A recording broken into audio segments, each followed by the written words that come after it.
प्यारे बच्चों नमस्ते। आज हम एक बात करते हैं क्रोमोसोमल डिसऑर्डर इन ह्यूमन। ये टॉपिक लिया जाएगा और बहुत इम्पॉर्टेंट है परीक्षा की दृष्टि से, तथा इसमें जो है क्वेश्चन आपके कंपटीशन की परीक्षाओं में भी बहुत पूछे जाते हैं। तो इस टॉपिक को हम बहुत ध्यान से समझेंगे कि क्रोमोसोमल डिसऑर्डर किसे कहते हैं। क्रोमोसोमल डिसऑर्डर इन ह्यूमन, तो मानव में कुल क्रोमोसोम की संख्या जो होती है वो 46 पाई जाती है। अब 46 क्रोमोसोम में जो 22 जोड़ी अर्थात 44 गुणसूत्र होते हैं ये दैहिक कहलाते हैं, दैहिक क्रोमोसोम या दैहिक गुणसूत्र कहलाते हैं। तथा जो एक जोड़ी गुणसूत्र होता है उसको लिंग गुणसूत्र या सेक्स क्रोमोसोम उसको कहते हैं। अब अगर यदि क्रोमोसोम की स्ट्रक्चर व इसके नंबर में कोई परिवर्तन हो जाए, मतलब एक निर्धारित संख्या है और एक इसकी निर्धारित संरचना है, और उसकी संरचना या उसके नंबर में कोई परिवर्तन हो जाता है तो उससे एक बीमारी हो जाती है, एक विकार उत्पन्न हो जाता है, एक व्याधि हो जाती है, और इसी व्याधि को हम क्रोमोसोमल डिसऑर्डर के नाम से जानते हैं। मतलब एक बार फिर से देखना है, 2 पॉइंट यहाँ पर आपको याद रखनी है। एक तो स्ट्रक्चर में कोई बदलाव आ जाए और एक तो उसकी संख्या में कोई बदलाव आ जाए। अगर ये बदलाव उत्पन्न हो जाते हैं तो एक व्याधि उत्पन्न हो जाती है और इसी व्याधि को हम क्रोमोसोमल डिसऑर्डर के नाम से जानते हैं। अब ये डिसऑर्डर 2 प्रकार का होता है। एक प्रकार इसका है सुगुणिता और एक प्रकार है इसका विषम गुणिता। सुगुणिता किसे कहते हैं कि क्रोमोसोम के संपूर्ण समुच्चयों का विलोपन या संकलन एक साथ होता है। यहाँ पर बता रहा है या तो विलोपन और या तो संकलन, अगर एक साथ हो जाए तो हम इस बात को सुगुणिता कहते हैं। ये इसकी 4 कंडीशन है। एक कंडीशन है कि 2n + n, अगर क्रोमोसोम की संख्या कुछ इस प्रकार की होती है 2n + n के हिसाब से, तो इसको हम त्रिगुणिता या त्रिगुणित के नाम से जानते हैं। अगर इसकी संख्या -n हो जाए तो इसको अगुणित हम कह लेते हैं, और अगर इसकी संख्या 2n + 2n के रूप में हो जाती है तो इसको चतुर्गुणित कहते हैं, और यदि संख्या 2n + 3n के रूप में हो जाती है तो इसको पंचगुणित कहते हैं। तो ये 4 जो है चीज़ें हमको यहाँ पर याद रखनी है जो सुगुणिता के लिए ज़रूरी हैं। यहाँ पर जो है कभी कभी ये पूछ लिया जाता है कि इनकी क्या कंडीशन है, इनको किस नाम से जाना जाता है। अब एक स्टार पॉइंट है आपका, और आपको ध्यान रखना है ये बात, मतलब बहुत इम्पॉर्टेंट है कि क्रोमोसोम की संख्या अगर 2n से ज़्यादा हो जाती है, कभी 2n होनी चाहिए, अगर 2n से ज़्यादा हो जाती है तो इसी चीज़ को कहते हैं बहुगुणिता। बहुगुणिता के नाम से ये चीज़ जानी जाती है। तो परीक्षाओं में पूछ लिया जाता है कि बहुगुणिता किसे कहते हैं। यह पौधों में ज़्यादा पाई जाती है। मतलब बहुगुणिता जो है ये प्लांट में ज़्यादा होती है। किस लिए ज़्यादा होती है? अच्छा, जंतुओं में इसकी संख्या जो कह सकते हैं कि इनकी संभावना, बहुगुणिता की संभावना जंतुओं में कम पाई जाती है। जंतुओं में कम क्यों पाई जाती है? क्योंकि जंतुओं में भ्रूण में यह स्थिति उत्पन्न होने पर शिशु ही मर जाता है। अगर ये स्थिति हो गई तो वो शिशु ही मृत पैदा होगा। तो जब शिशु ही मृत पैदा होगा तो ये संभावनाएं इसकी कम, आगे पीढ़ी के लिए बहुत कम रह जाती हैं। इसका उदाहरण हम पौधों में देख सकते हैं। तो पौधों में गेहूं मतलब ट्राइटिकम, इसकी प्रजाति है एनकॉर्न। 7 जोड़ी गुणसूत्र इसमें पाए जाते हैं। तो 7 गुणे एन, 2 गुणे एन कर लेंगे, एन का मतलब 7 हो जाएगा, तो 7 दूनी 14 गुणसूत्र इसमें पाए जाते हैं। तो ये द्विगुणित अवस्था हो गई इसकी। यहाँ पर हम लिख सकते हैं ये कौन सी अवस्था हो गई, द्विगुणित, द्विगुणित अवस्था इसकी हो गई। और गेहूं की एक प्रजाति है चतुर्गुणित वाली, और वो है एमर गेहूं, एमर गेहूं, एमर गेहूं। इसमें जो है 14 जोड़ी पाए जाते हैं, 14 जोड़ी गुणसूत्र पाए जाते हैं। तो 14 जोड़ी का मतलब हो जाएगा 4n। और अगर इसको सोचेंगे तो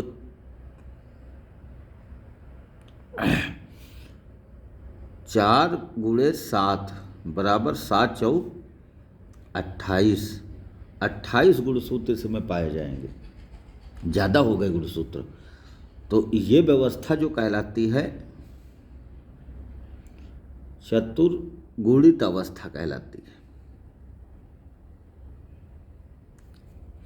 और गेहूं की ही एक प्रजाति है, गेहूं की एक प्रजाति जो होती है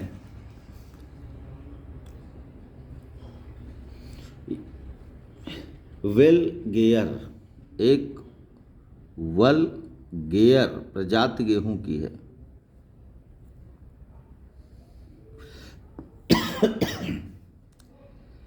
इस प्रजाति में जो है 21 जोड़ी, 21 जोड़ी क्रोमोसोम पाए जाते हैं। मतलब 21 जोड़ी का मतलब हो गया 6 गुणे n, मतलब 6n, मतलब 6 गुणे 7, तो 7 छंग 42, 42 गुणसूत्र इसमें होते हैं। तो ये जो है षष्ठ गुणिक हो गई, षष्ठ गुणिक। तो इस चीज को हम कह सकते हैं सुगुणिता। तो मेरी समझ से ये बात आप लोगों की समझ में आ चुकी होगी कि सुगुणिता किसे कहते हैं। अब हम चले आते हैं अगले टॉपिक की बात करते हैं।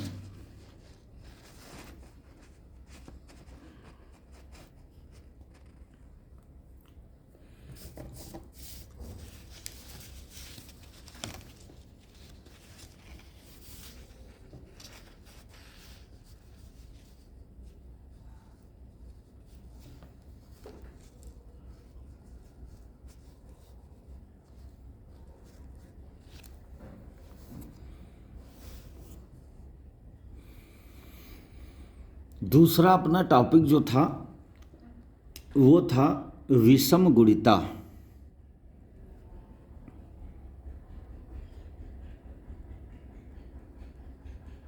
विषम गुणिता किसे कहते हैं? सुगुणिता के बारे में हम लोग समझ गए। एक चीज वहां पर याद रखनी है सुगुणिता के लिए,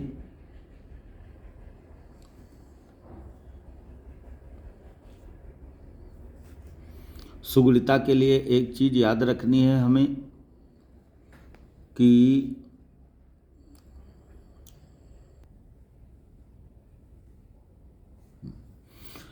हम लोग अगले टॉपिक की बात करेंगे विषम गुणिता।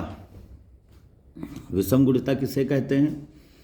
सजीवों के गुणसूत्रों के समुच्चय में यदि एक या कुछ गुणसूत्र का संकलन या विलोपन हो जाता है, यह कंडीशन यहाँ पर होती है, तो हम कह सकते हैं कि सजीवों के क्रोमोसोम में, सजीवों के क्रोमोसोम के समुच्चय में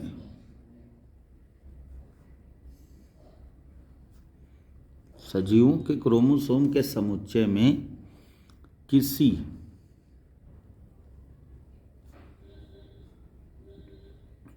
एक या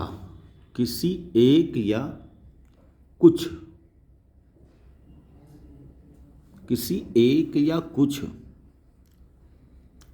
गुणसूत्रों का क्रोमोसोम्स का या तो संकलन हो, या कंडीशन है विलोपन हो।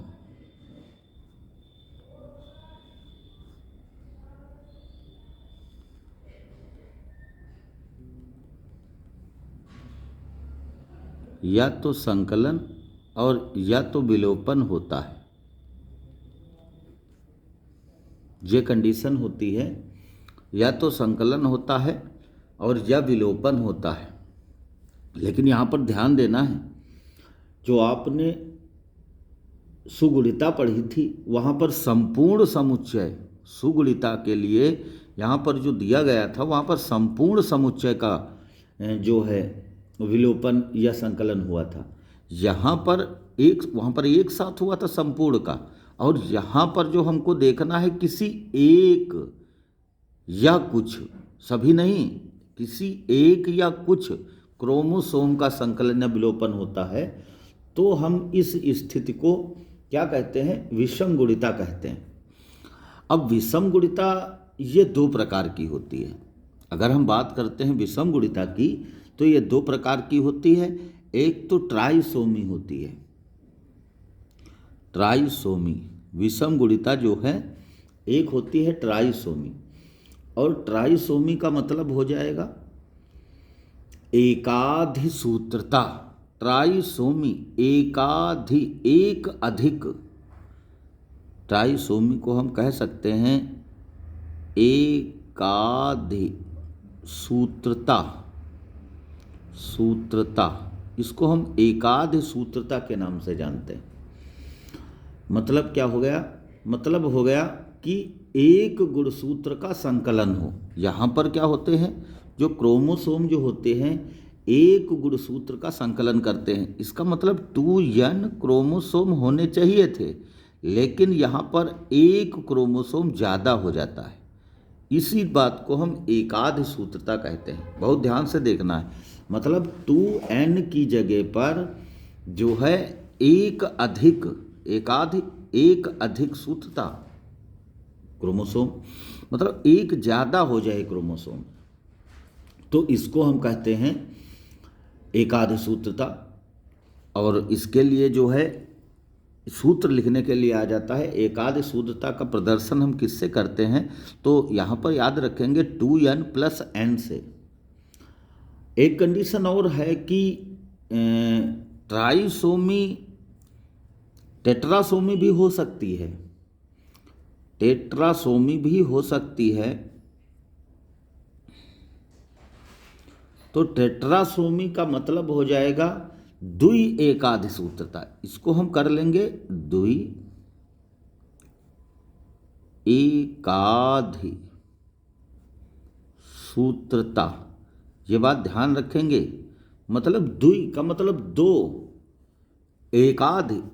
अधिक, दो अधिक बढ़ रहे हैं, तो इसका मतलब ये हो जाएगा कि 2n तो होना है, और अगर एक क्रोमोसोम बढ़ गया है तो हम एकाधिसूत्रता कहेंगे, और अगर दो क्रोमोसोम बढ़ रहे हैं तो हम इसको कहेंगे द्वि एकाधिसूत्रता।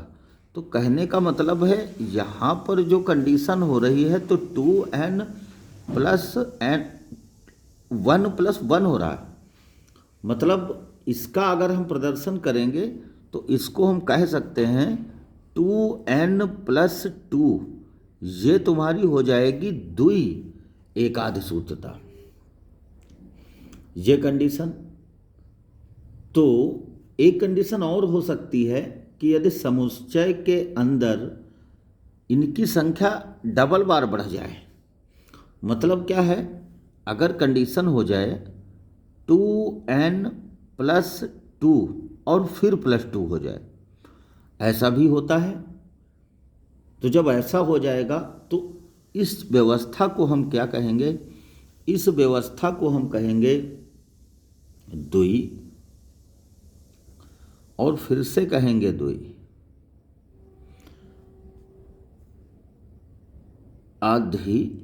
अधिसूत्रता, द्वि अधिसूत्रता। यहाँ पर द्वि अधिसूत्रता ज़्यादा बढ़ गए, तो यहाँ पर जो क्रोमोसोम की संख्या हो जाएगी वो हो जाएगी 2n+4। ये बातें समझ में आई।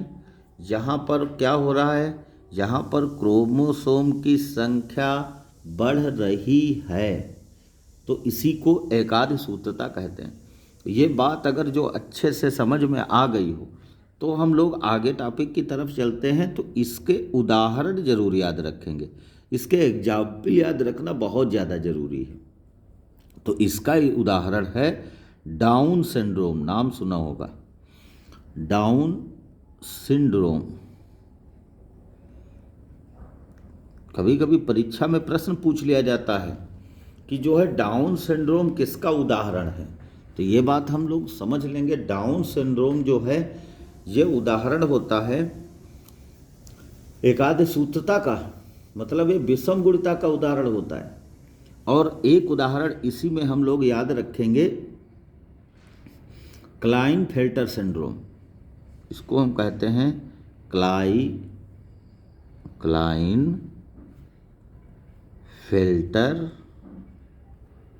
सिंड्रोम।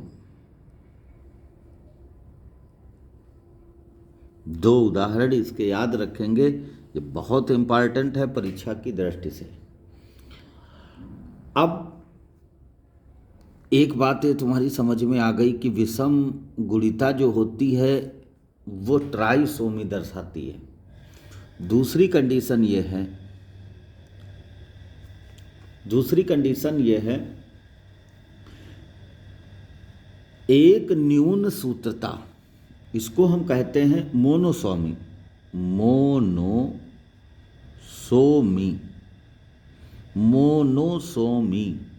मोनो माने एक होता है, तो एक, न्यून माने कम होना, और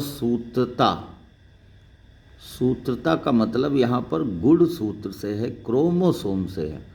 मतलब जैसा इसका नाम है तो वो बात तुम्हारी समझ में आ गई होगी कि यहाँ पर जो कंडीशन होती है तो गुणसूत्र में एक गुणसूत्र की कमी हो जाती है। मतलब गुणसूत्र का जो समुच्चय होता है तो उस समुच्चय में एक गुणसूत्र की कमी हो जाती है।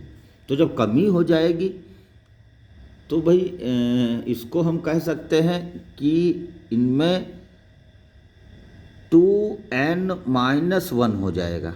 ये कमी को दर्शाता है, एक गुणसूत्र की कमी होना, ये एक न्यून सूत्रता कहलाती है। यहाँ पर जो गुणसूत्र आपका एक कम हो जाता है। तो अगर कंडीशन एक हो गई, अगर दूसरी कंडीशन आ जाती है कि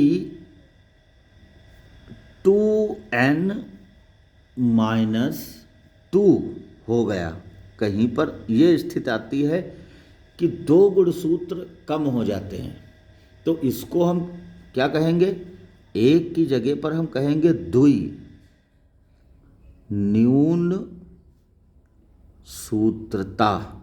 इस बात को हम द्वि न्यून सूत्रता कह लेंगे। मतलब यहाँ पर दो गुणसूत्र कम हो रहे हैं, मतलब विकार उत्पन्न हो रहा है। तो इसका एग्जाम्पल हम देख लेते हैं। इसका जो एग्जाम्पल होगा वो उदाहरण है इसका टर्नर सिंड्रोम। सभी लोगों ने इस बात को पढ़ा होगा, नहीं जानते हो तो इसके बारे में भी हम एक वीडियो बनाएंगे और आप लोगों को बताया जाएगा। मेरी समझ से ये बात आपकी समझ में आ गई होगी कि विषम सूत्रता किसे कहते हैं। विषम सूत्रता के उदाहरण हैं डाउन सिंड्रोम और क्लाइनफेल्टर सिंड्रोम और टर्नर सिंड्रोम। अब अगर जो इन सिंड्रोम की बात करते हैं तो आते हैं, बात कर लेते हैं डाउन सिंड्रोम की।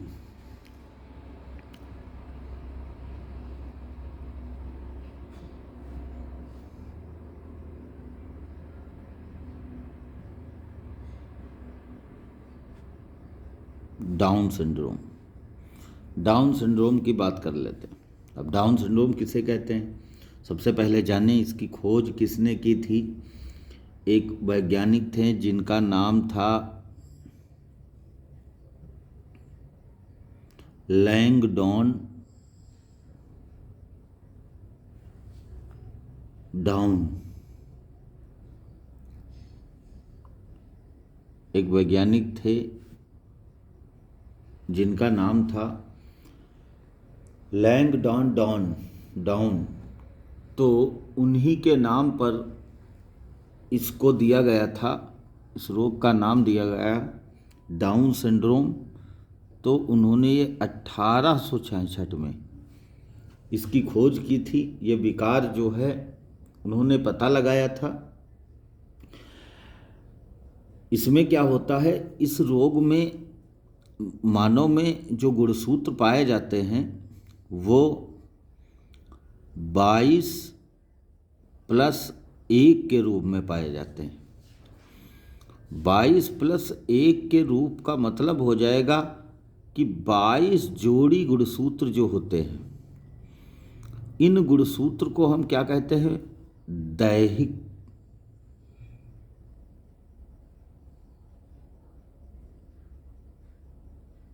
गुणसूत्र।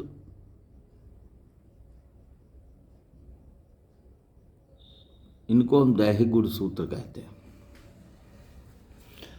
और जो एक जोड़ी रहा गुणसूत्र, एक जोड़ी गुणसूत्र रहा, उसको हम क्या कहते हैं, लैंगिक या लिंग गुणसूत्र।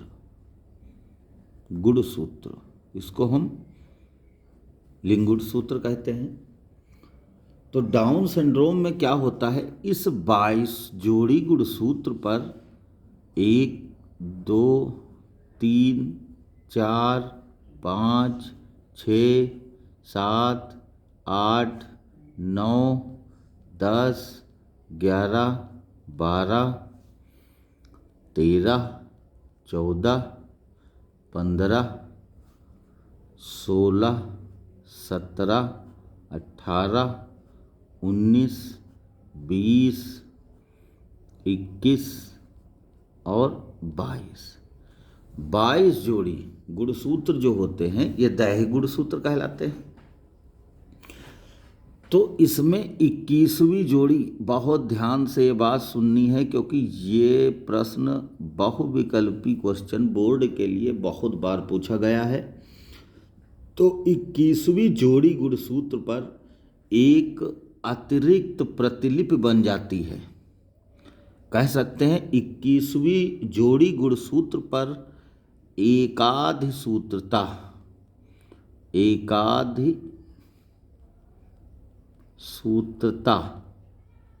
हो जाती है। एकाधिसूत्रता का मतलब अभी आपने देखा है ट्राइसोमी।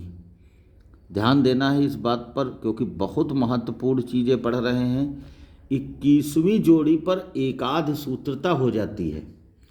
तो 21वीं जोड़ी पर एकाधिसूत्रता का मतलब क्या हो गया कि 21 जोड़ी में यहाँ पर क्रोमोसोम कितने रहने चाहिए थे, यहाँ पर एक साथ 2 क्रोमोसोम रहने चाहिए थे। यहाँ पर अब ये बन जाता, ये है आपकी 21वीं जोड़ी। और यहाँ पर अब क्रोमोसोम बढ़कर एक और बढ़ जाता, मतलब क्रोमोसोम की संख्या एक ज़्यादा हो जाती है। तो इस चीज़ को हम ट्राइसोमी के नाम से जानते हैं। एक ज़्यादा क्रोमोसोम यहाँ पर हो जाता है। तो यहाँ पर 21वीं जोड़ी में ट्राइसोमी उत्पन्न होती है। मतलब अब क्या हो गया, अब यहाँ ट्राइसोमी हो गई। तो अगर इसमें पूछा जाए कि जो है दैहिक गुणसूत्रों की संख्या जो होती तो वो होती 22 गुणे 2, मतलब 44 गुणसूत्र। और यहाँ पर एक गुणसूत्र बढ़ गया तो मतलब 45 गुणसूत्र। ये 45 गुणसूत्र तुम्हारे कौन से हो गए, ये दैहिक गुणसूत्र हो गए। और एक जोड़ी गुणसूत्र और, तो 45 और 2 मतलब क्या हुआ, मतलब ये हो गया कि इसमें 47 गुणसूत्र पाए जाएंगे। बहुत ध्यान से इस बात को रखना है कि डाउन सिंड्रोम में होता है क्या, 47। तो यहाँ पर number of chromosome, number of chromosome, number of chromosome हो जाते हैं 46 प्लस 1 बराबर 47। यहाँ पर 47 क्रोमोसोम हो जाते हैं, एक आध सूत्रता हो जाती है डाउन सिंड्रोम के अंदर। तो ये बात प्यारे बच्चों जरूर याद रखनी है। मतलब गुणसूत्र हो गए भैया ज़्यादा, और जब गुणसूत्र हो गए ज़्यादा तो उत्पन्न हो जाएगा रोग। जरा पेन ले लेते हैं एक अगला फिर। हाँ तो भैया जो है हम लोगों ने एक बात पढ़ ली कि डाउन सिंड्रोम में गुणसूत्रों की संख्या 47 होती है। 47 कैसी होगी, 47 होगी 21वीं जोड़ी पर एकाध सूत्रता। एकाध सूत्रता का मतलब प्लस 1 क्रोमोसोम यहाँ पर ज़्यादा हो जाएगा, तो गुणसूत्र बन जाएंगे 47। अब भैया अगर कोई विकार उत्पन्न हो जाता है, अगर शरीर के अंदर भैया क्रोमोसोम ही बढ़ गए, तो जब क्रोमोसोम बढ़ जाएंगे तो भाई कुछ विशेष लक्षण वाला वह व्यक्ति हो जाएगा। जरूर हो जाएगा, क्यों नहीं होगा भाई, क्योंकि आम व्यक्ति जो है उसके 46 गुणसूत्र है, 47 वाला एक ज़्यादा ही हो गया। अब जब ज़्यादा हो गया तो भाई ज़्यादा लक्षण वो प्रदर्शित करेगा। तो सबसे पहले हमको जो ध्यान रखना है इसमें कि इनका जो चेहरा हो जाता है, चेहरा जो इनका बनता है, तो चेहरा वो मंगोलियन लोगों जैसा होता है। मंगोलों की भांति।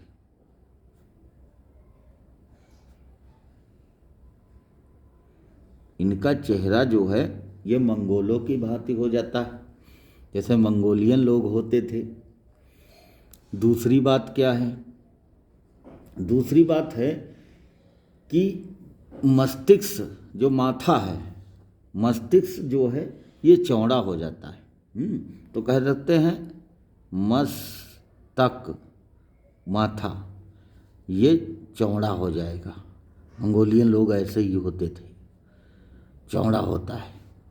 तीसरी उनके अंदर रचना में बदलाव होगा कि गर्दन व अंगुलियां जितनी भी होंगी, ये गर्दन बिल्कुल जो है छोटी हो जाएगी। तो कह सकते हैं हम ये गर्दन व अंगुलियां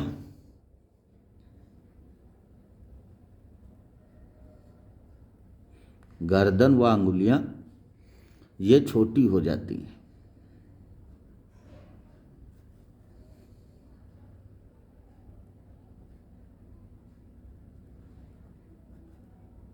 गर्दन व अंगुलियां इनकी छोटी हो जाती हैं। कद निश्चित बात है, कद जो है छोटा ही होगा, कद छोटा हो जाता है।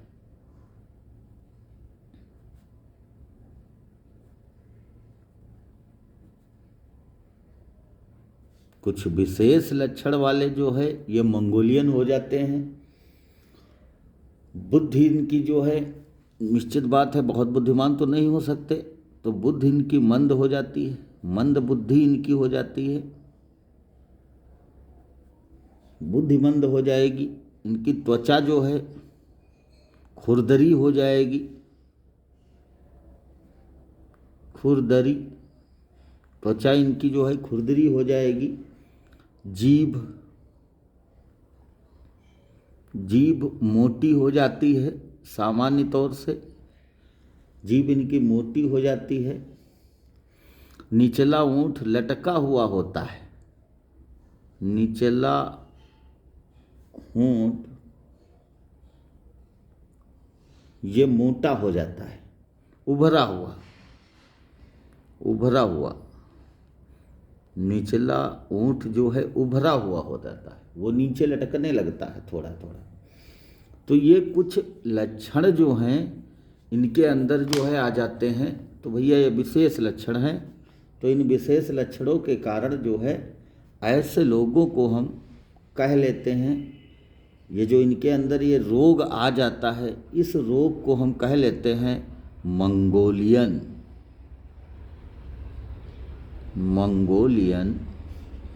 जड़ता। इसको हम मंगोलियन जड़ता के नाम से जानते हैं। तो ये बात तुम्हारी समाप्त हुई। एक अच्छा पॉइंट इसमें हम बताएंगे, और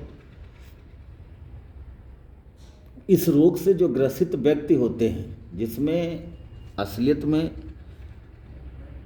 अगर किसी बच्चे के अंदर ट्राइसोमी पैदा हो गई, तो ट्राइसोमी जब पैदा हो जाती है तो इसमें 50% जो बच्चे होते हैं ये मर जाते हैं। 50% बच्चे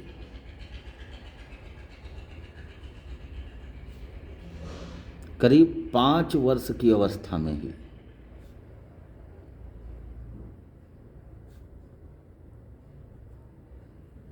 मर जाते हैं। 50% बच्चे 5 वर्ष की अवस्था में ही मर जाते हैं, और जो बचे वो अगर नर हैं तो वो नपुंसक हो जाते हैं। जो शेष बचे 50% के बाद जो 50% बचे तो वो नर नपुंसक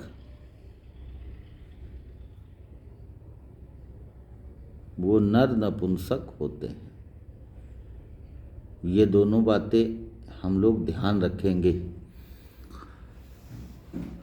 अब हम लोग एक नया सिंड्रोम पढ़ते हैं। वहाँ पर आपको मैंने उदाहरण दिए थे सिंड्रोम के, और सिंड्रोम में बताया था कि जो है एकाध सूत्रता ट्राइसोमी जो होती है उसके कुछ उदाहरण हैं।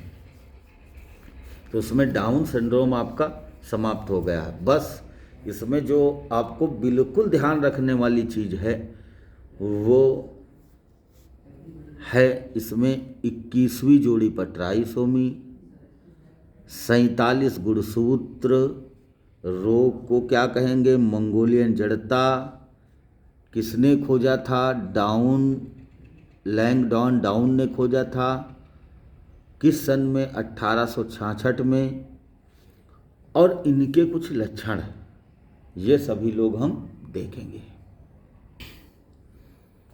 अब अगले रोग की मैं बात कर रहा हूँ, पटाऊ सिंड्रोम। पटाऊ सिंड्रोम क्या है? इसके खोजकर्ता थे पटाऊ इसके खोजकर्ता थे, और उन्होंने इसकी खोज 1960 ईस्वी में की थी। इसमें उन्होंने बताया था कि पहली, दूसरी, तीसरी, चौथी, 5वीं, 6ठी, 7वीं, 8वीं, 9, 10, 11, 12, 13, 14, 15, 16, 17, 18 और से बहुत से गुणसूत्र हो गए इनमें। ये बात उन्होंने बताई थी कि जो है 13वां, यहाँ पर ध्यान रखेंगे, जो 13वां गुणसूत्र होता है, 13वें जोड़ी का गुणसूत्र होता है, इसके ऊपर जो है ट्राइसोमी पाई जाती है। ट्राइसोमी यहाँ पर जो है संख्या जरूर हम लोग याद रखेंगे कि पटाऊ सिंड्रोम में क्या होता है कि 13वें जोड़ी गुणसूत्र के ऊपर ट्राइसोमी पाई जाती है। इसका मतलब क्या है? यहाँ पर जो गुणसूत्र होते हैं वो 2 गुणसूत्र न रह के यहाँ पर गुणसूत्र जो है एक बढ़ जाता है, अर्थात यहाँ पर ट्राइसोमी उत्पन्न हो जाती है, एकाध सूत्रता उत्पन्न हो जाती है। तो यहाँ पर गुणसूत्र जो होते हैं वो हो जाते हैं 3।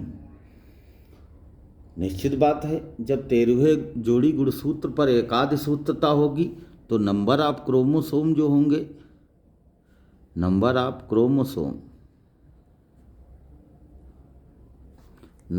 क्रोमोसोम होंगे तो वो क्या हो जाएंगे, वो 46 + 1 =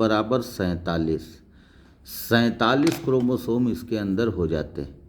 यहाँ पर ध्यान देना है कि 47 क्रोमोसोम जब यहाँ पर हो जाते हैं तो इनके अंदर जो है कुछ विकार उत्पन्न हो जाते हैं, और तन जो है जब विकार उत्पन्न हो जाते हैं तो कुछ ये लक्षण प्रदर्शित करते हैं। इनके लक्षण क्या होते हैं?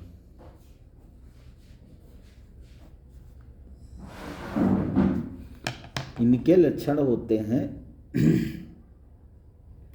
कि इनकी त्वचा जो होती है, त्वचा, अंग, अंगुलियां,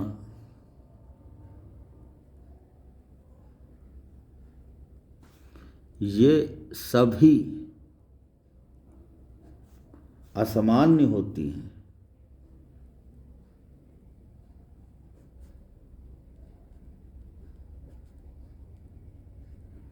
मतलब त्वचा, अंग और अंगुलियां जो हैं ये सभी असामान्य होती हैं।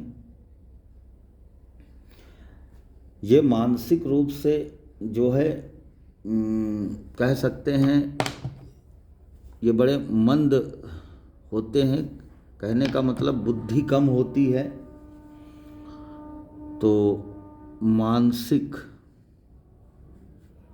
रूप से मंद होते हैं। नाक जो इनकी होती है, नाक चोंच जैसी होती है, नाक चोंच जैसी होती है, नाक इनकी चोंच जैसी होती है। इनमें जो है हृदय रोग पाया जाता है, हृदय रोग होता है, मतलब हार्ट से संबंधित बीमारियां इनके अंदर रहती हैं। और इनकी जो है किडनी,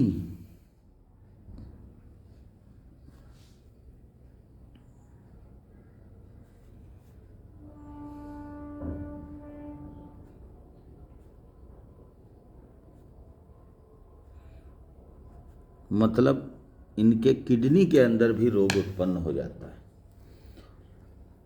औसतन देखा गया है कि यहाँ पर एक स्टार पॉइंट है कि ये 1 से 3 महीना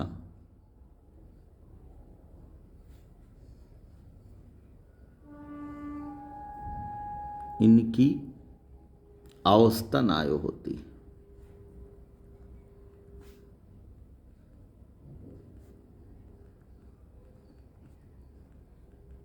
1 से 3 महीना इनकी औसतन आयु होती है।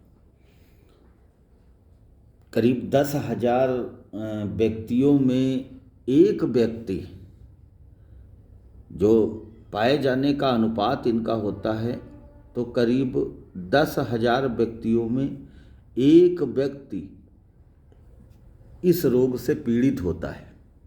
तो ये हो गया तुम्हारा पटाऊ सिंड्रोम। ध्यान देने योग्य इसमें बात क्या है? ध्यान देने योग्य बात है कि ट्राइसोमी इसमें होगी तो वो भी 13वीं जोड़ी पर होगी। गुणसूत्रों की संख्या कितनी होगी? 47 होगी। मेन लक्षण इसके जो हैं वो कौन से रहेंगे? त्वचा व अंग व अंगुलियाँ ये तो असामान्य रहेंगी, मानसिक रूप से थोड़ा मंद बुद्धि के होंगे। नाक जो है इनकी थोड़ी बड़ी होगी, चोंच जैसी होगी, और हृदय रोग से व किडनी रोग से ये जो है ग्रसित होंगे। तो अगर ऐसी समस्याएं आती हैं तो इनका जीवन काल कम होता है। करीब इनकी आयु जो है 1 से 3 महीने तक ही होती है। अगली डिसीज की हम बात कर लेते हैं, एडवर्ड सिंड्रोम। एडवर्ड सिंड्रोम जो होता है, इसको खोज करने वाले जो व्यक्ति थे उनका नाम था एडवर्ड, और इसकी खोज उन्होंने 1960 ईस्वी में की थी। तो यहाँ पर दो चीज़ें, इसके पहले पटाऊ आपने पढ़ा था, तो पटाऊ की खोज भी 1960 में हुई थी, और एडवर्ड ने जो है अपना सिंड्रोम खोजा, तो इसकी भी जो है खोज 1960 ईस्वी में हुई। ध्यान देने योग्य बात जो है कि इसमें जो 1 2 3 4 5 6 7 8 9 10 11 12 13 14 15 16 17 18 19 20 NDTC, यहाँ पर हम ध्यान देते हैं कि इसमें 18वीं जोड़ी पर इसमें एक अतिरिक्त प्रतिबंधी है। मतलब क्या है, यहाँ पर 18वीं जोड़ी पर जो है ट्राइसोमी होती है। ध्यान देना है, इस बात को जरूर हम ध्यान देंगे कि इनमें 18वीं जोड़ी पर ट्राइसोमी होती है। इसका मतलब क्या हुआ, 18वीं जोड़ी पर यहाँ पर जो है क्रोमोसोम 2 के स्थान पर यहाँ पर 3 हो जाते हैं। यहाँ पर जो है ट्राइसोमी हो जाती है 18वीं जोड़ी पर। तो इसका मतलब क्या हुआ, इसका मतलब ये हो गया कि इसमें भी नंबर ऑफ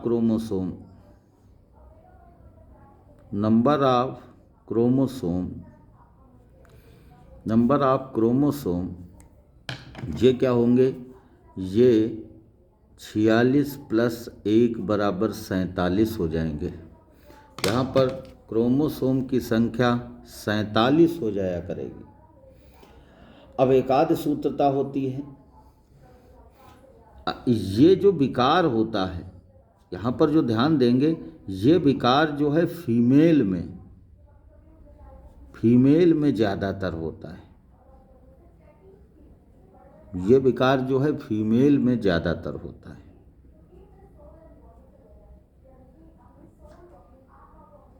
फीमेल में ज़्यादातर ये विकार पाया जाता है, ये जो है ट्राइसोमी वाला। इसमें क्या होता है, इसके लक्षण हम देखते हैं।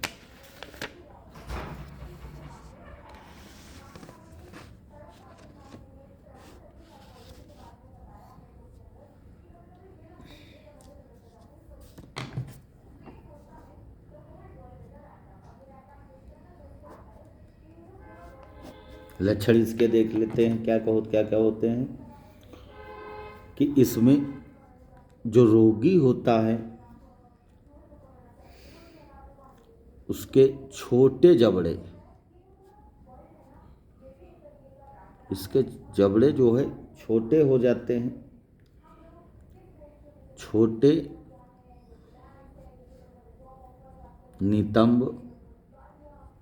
नितंब जो है छोटे हो जाते हैं।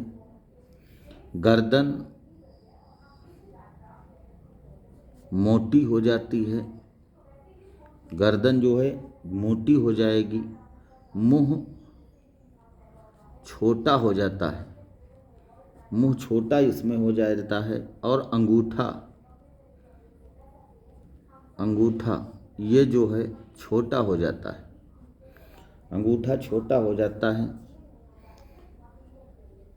सिर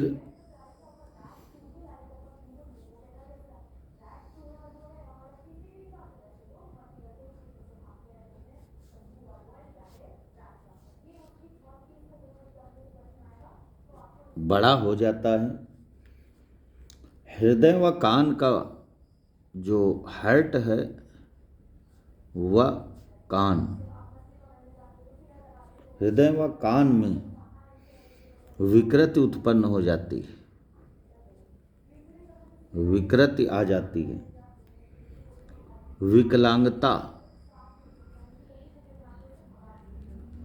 विकलांगता उत्पन्न होती है और आयु ज़्यादा नहीं होती।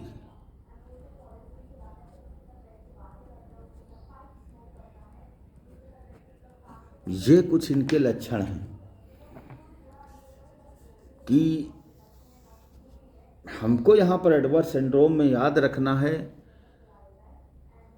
कि इसकी खोज 1960 में हुई थी और एडवर्ड जो एक वैज्ञानिक थे उन्होंने इसकी खोज की थी और बताया था कि 18वीं जोड़ी पर ट्राइसोमी उत्पन्न होती।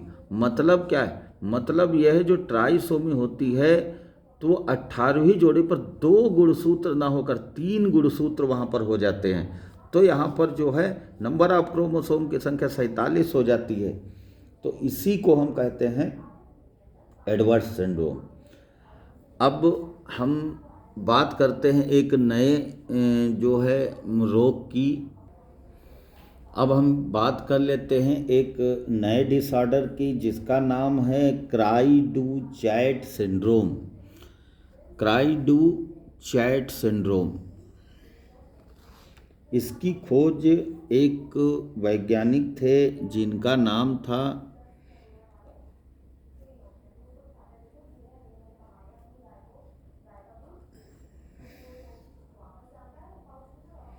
लिजियुन एक वैज्ञानिक थे। उन्होंने इसकी खोज 1963 ईस्वी में की थी। लिजियुन नाम इनका याद रखेंगे। इस रोग की जो है खास विशेषता ये होती है कि इस रोग से जो प्रभावित बच्चे होते हैं, प्रभावित बच्चे वे बिल्कुल जो है बिल्ली की आवाज़ निकालते हैं, बिल्ली के रोने की।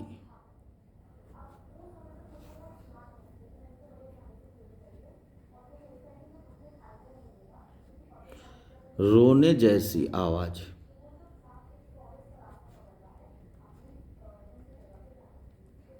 निकालते हैं। इनकी खास विशेषता यह है कि इस रोग से जो प्रभावित बच्चे होते हैं उसमें जो है जैसा बिल्ली का बच्चा रोता है वैसी उनकी आवाज़ होती है। और ये होता असलियत में क्यों है? असलियत में बात ये होती है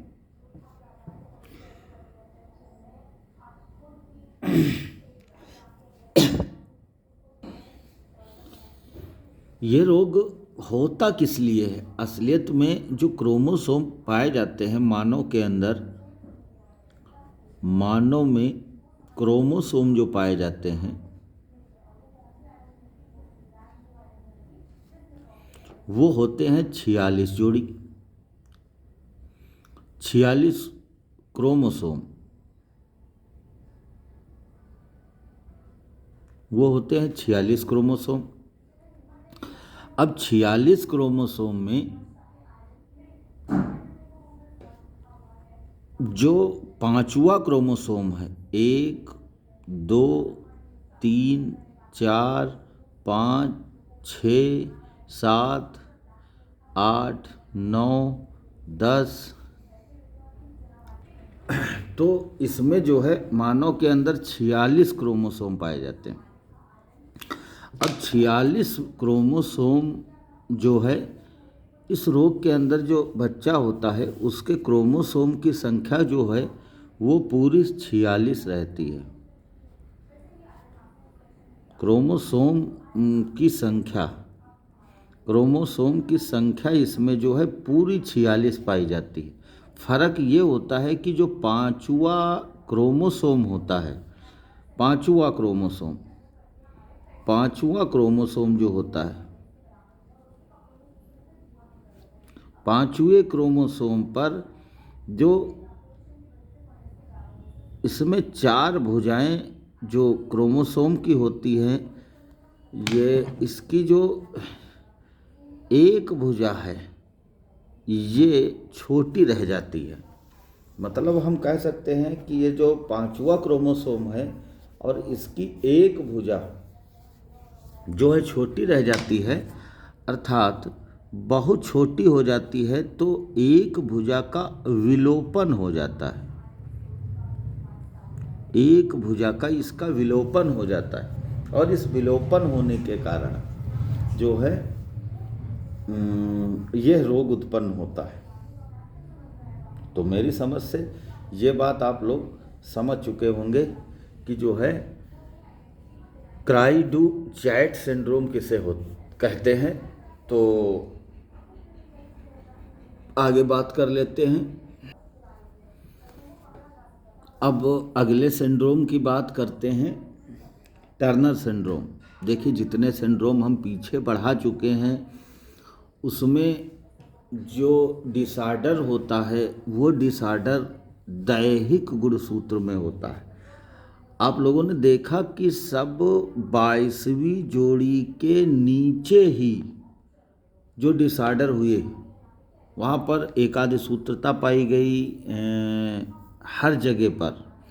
लेकिन जो टर्नर सिंड्रोम है और क्लाइनफेल्टर सिंड्रोम है, दो ये सिंड्रोम एक ऐसे सिंड्रोम है जहाँ पर जो है विकार सेक्स क्रोमोसोम में होता है। तो यहाँ पर जो हमको बहुत समझने वाली बात है कि यहाँ पर जो ये सिंड्रोम होगा वो सेक्स क्रोमोसोम में होगा। सेक्स क्रोमोसोम के अंदर जो है सिंड्रोम पाया जाता है। यहाँ पर क्या पाया जाता है, ये जो है न्यूनता पाई जाती है। यहाँ पर कहने का मतलब ये है कि इस सिंड्रोम में एक न्यून सूत्रता पाई जाती है। हम पढ़ा चुके हैं इसके पहले, एक न्यून सूत्रता, सेक्स क्रोमोसोम पर एक न्यून सूत्रता इसमें पाई जाती है। अब इसकी खोज करने वाले जो वैज्ञानिक थे उनका नाम था डॉक्टर हेनरी टर्नर इनका नाम था। और उन्होंने 1938 ईस्वी में इसकी खोज की थी। डॉक्टर हेनरी टर्नर, नाम याद रखेंगे। उन्होंने ये बात बताई थी। उन्होंने बताया था कि लिंग गुणसूत्रों में केवल जो है एक एक्स गुणसूत्र उपस्थित होता है। तो इसका मतलब क्या है कि जो यहाँ पर मैंने गुणसूत्रों को दो भागों में डिवाइड किया था। ये ह्यूमन का जो ह्यूमन क्रोमोसोम थे,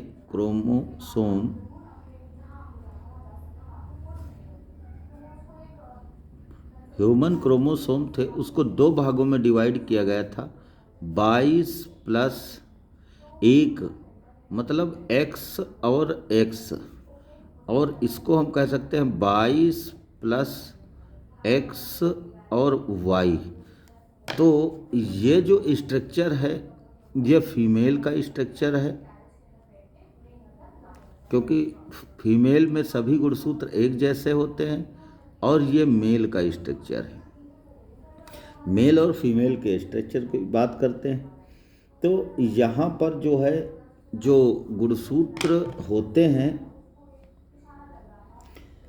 तो इसमें 44, तो 22 दूना 44, और इसके बाद जो है दो गुणसूत्र हुए तो दो गुणसूत्र हो जाते हैं। सामान्य जो पुरुष के होते हैं तो वो XX पाए जाते हैं।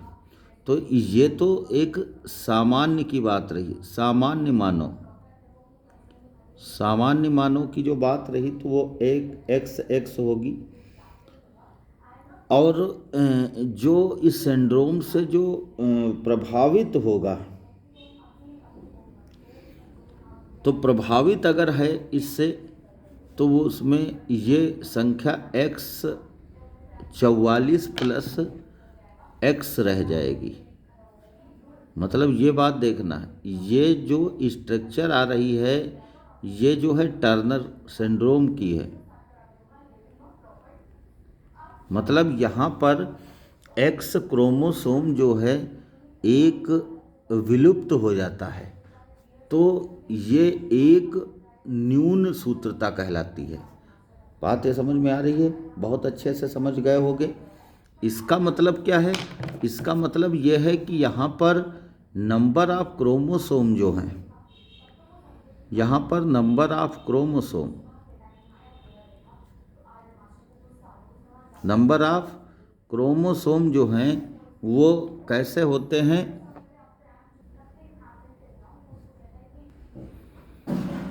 यहाँ पर नंबर ऑफ क्रोमोसोम, इसका मतलब क्या है, 46 क्रोमोसोम थे तो एक कम हो गया क्रोमोसोम, तो कितने बचे, तो क्रोमोसोम की संख्या यहाँ पर बची 45।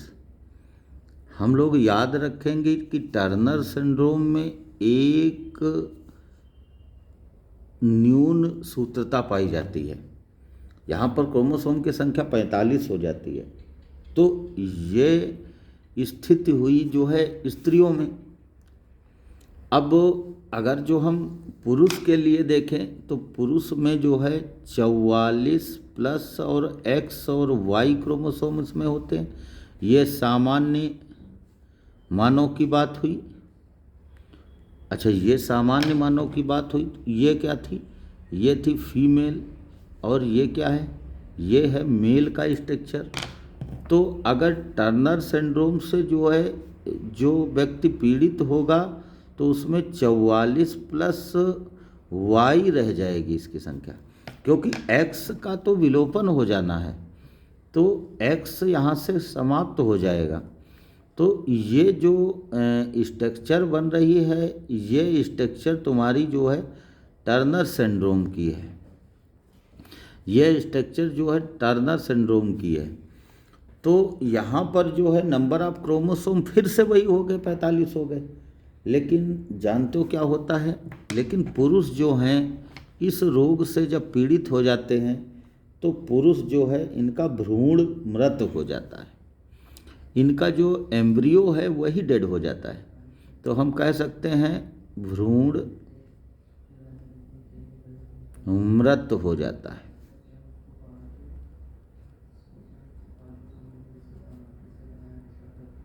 भ्रूण मृत हो जाता है। बात समझ में आई? तो कहने का मतलब ये है कि यहाँ पर जो ये स्ट्रक्चर बनी है, ये स्ट्रक्चर आप बहुत कायदे से समझ लें कि अगर टर्नर सिंड्रोम है तो ये क्या होगा कि जो महिलाएं होंगी टर्नर सिंड्रोम से, मतलब भ्रूण तो मत हो जाना, तो पुरुषों की तो बात ही ख़त्म कर दीजिए आप। तो यहाँ पर जो महिलाएं होंगी, ये महिलाओं के अंदर जो है जो मादा होंगी, मतलब फीमेल हैं, जो फीमेल हैं, तो फीमेल के अंदर जो व्याधि उत्पन्न हो जाएगी उसमें ओवरी जो है अल्प विकसित होगी।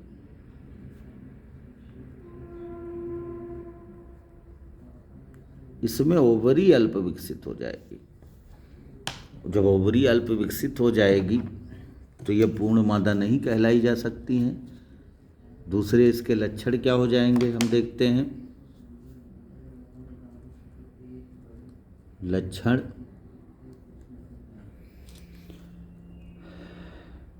भाई जिस स्त्री के अंदर ओवरी नहीं रही तो वो फीमेल कैसी होगी भाई, वो फीमेल वंध्य हो जाएगी, बांझ हो जाएगी, अर्थात बच्चे पैदा नहीं कर सकती है।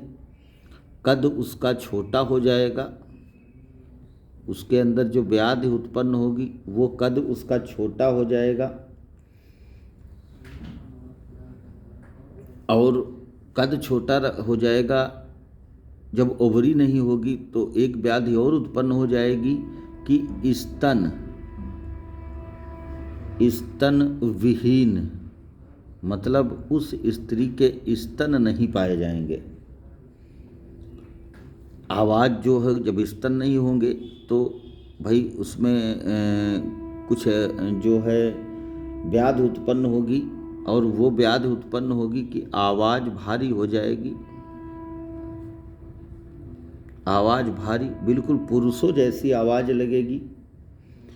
और जब यहाँ पर हमने एक अच्छी बात बता दी आपको कि ओवरी अल्प विकसित होती है, तो जब ओवरी अल्प विकसित हो जाएगी तो एक और व्याधि उत्पन्न हो जाएगी, और वो व्याधि है मासिक चक्र या मासिक धर्म एमसी नहीं आएगी।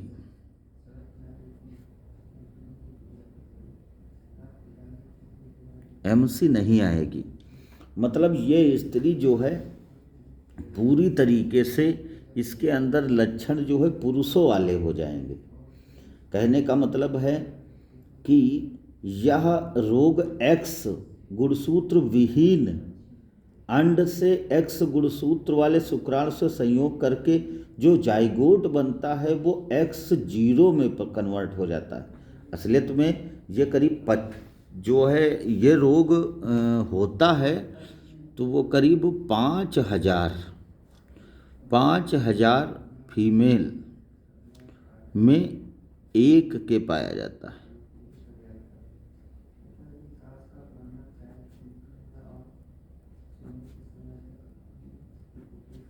5,000 फीमेल में एक के पाया जाता है। तो ये काफ़ी जो है खतरनाक रोग है। जो इसका स्ट्रक्चर प्रेजेंट टाइम में बनेगा, कभी कभी इसका साइन पूछ लेते हैं परीक्षा में, इसको कैसे हम दिखाएंगे कि जो टर्नर सिंड्रोम है, टर्नर सिंड्रोम हम कैसे दिखाते हैं, तो इसको हम 44 + X0 से दिखाते हैं। ये बात ध्यान रखेंगे, 44 से 45 हो जाएगा, यहाँ पर 0 हो जाएगा, तो 44 + X0। आज के लिए है इतना ही रखेंगे। वीडियो काफ़ी बड़ा हो गया है, 1 घंटे का वीडियो बनाने का मेरा विचार नहीं था, लेकिन असलियत में मैंने कहा ये सिंड्रोम ख़त्म ही कर दिए जाएं आज, तो इसलिए थोड़ा जो है बड़ा वीडियो हो गया। अगले दिन एक टॉपिक रह गया है इसमें पढ़ाने के लिए, वो है क्लाइनफेल्टर सिंड्रोम। इसके बारे में बात करेंगे। आप लोग अच्छे से नोट्स बना लेना और इसको याद कर लेना। बोर्ड की परीक्षा में ये अत्यंत आवश्यक है इसको याद करना, क्योंकि यहाँ से क्वेश्चन जरूर आते हैं परीक्षा के अंदर। अच्छा, वो चाहे हाई स्कूल हो, चाहे इंटर हो, चाहे आपके बहुत से कंपटीशन वाले एग्ज़ाम होते हैं, टीजीटी है और बहुत से कंपटीशन वाले, जैसे बीएससी नर्सिंग है और सब जीएनएम है, एएनएम है, और जहाँ पर विज्ञान अपनी बायोलॉजी पूछी जाती है वहाँ पर ऐसे क्वेश्चन जो है इन सिंड्रोम से ज़रूर आते हैं। तो इसको हम धीरे से याद रखेंगे और बराबर इसके नोट्स बनाएंगे। धन्यवाद प्यारे बच्चों, शुभ रात्रि।